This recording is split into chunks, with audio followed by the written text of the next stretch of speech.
Beautiful, beautiful. I want you to write down 3 things for me, please. I want you to, first of all, write down the word perspective. Perspective. And the word after that, I want you to write underneath it, vision.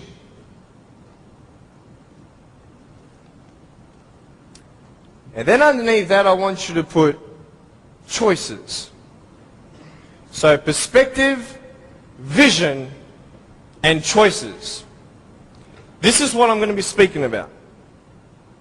I'm going to be real with you and start from the beginning. I was born in a blessed country.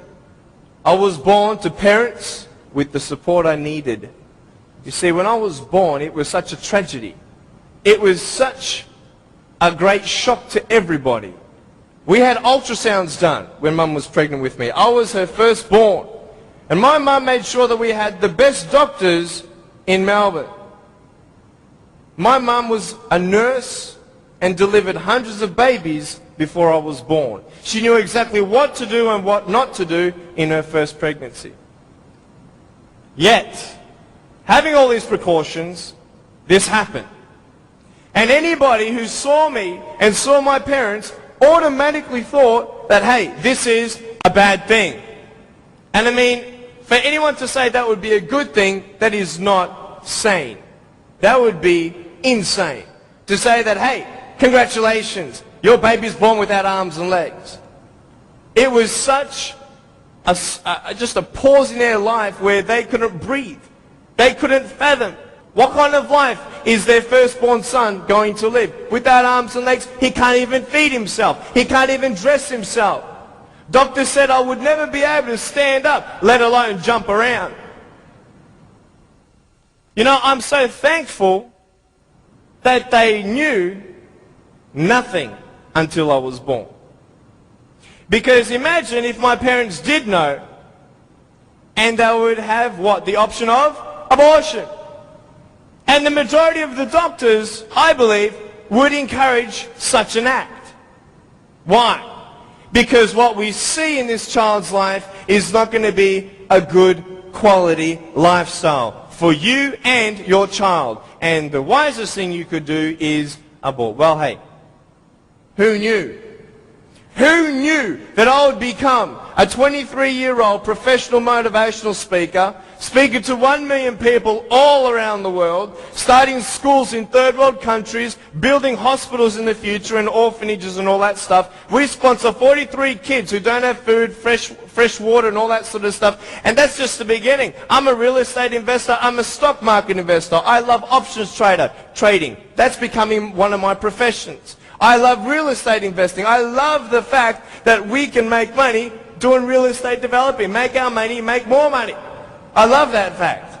I love the fact, though, above all, that I can give the world something that others cannot.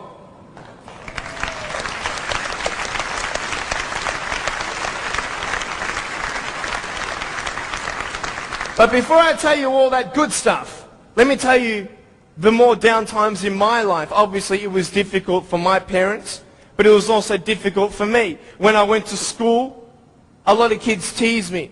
A lot of kids put me down. It was very difficult at starters to find friends, because everybody would look at me and think, well, maybe he also has a mental disability, and then people don't know how to approach me. But my parents encouraged me to just speak with people. And as I speak, a lot of people would say, well, hey, he's just like everybody else, just with a few parts missing. You know, I'm just like you. I've just gone out on the limb a couple more times than you have for my friends. But it's all good. But it was very difficult at times, and I had no one to tell me that everything's going to be okay the way I wanted it said. Because the way I wanted it said was, I wanted to be able to believe someone when they said, Nick, it's okay. Everything's going to be okay. The problem is, if anyone did say that, even my parents at times, I would say, how do you know? How do you know how it feels to be in my position? You don't even know the future. How can you say that I'm going to have a good life? You cannot. Last January, within 3 weeks, 3 of my family members died. January 2005. My uncle, my grandfather, and one of my cousins. The day after my grandfather was buried, my uncle, 53-year-old man, had a heart attack, died. 5 days before he died, he was at the doctor's and everything was fine. What can you tell me to encourage me?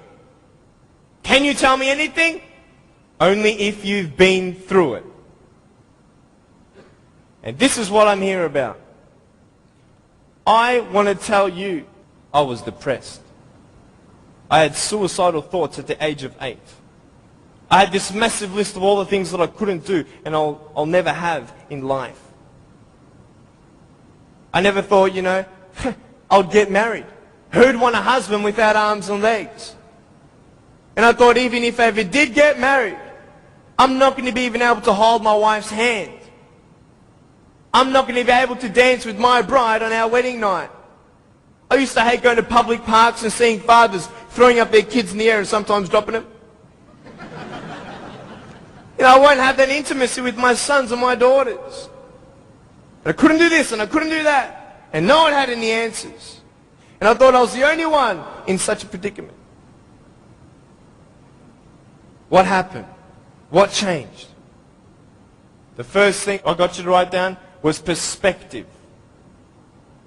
How you see your life is the first key. Who are you? And where are you in life? This is the first question I want to ask you. Even though the world can look at me, they can say, well, a guy having no arms and no legs, his potential is not unlimited, but limited. His potential, just because he has no arms and no legs, humanly speaking, in our logic, he's not going to be as successful as everybody else. Really? Why? Because of his disability. Really? What is a disability? Have you ever thought of that? A disability. I'll tell you what a disability is. Something that would hinder you to achieve something. Now, just because I have no arms and no legs, it doesn't mean that I can't be successful. It doesn't mean that I can't do a business degree like I've done, a Bachelor of Commerce in Financial Planning and Accounting. That didn't stop me. Then what really stops you? Your mind. The way you see your life and where you are going will determine how successful you will be in life. I could say, yeah, I'm a guy without arms and legs, but what? I have my little chicken drumstick. Don't ask yourself and see what you don't have, see what you do have, and then say, okay, this is where I am.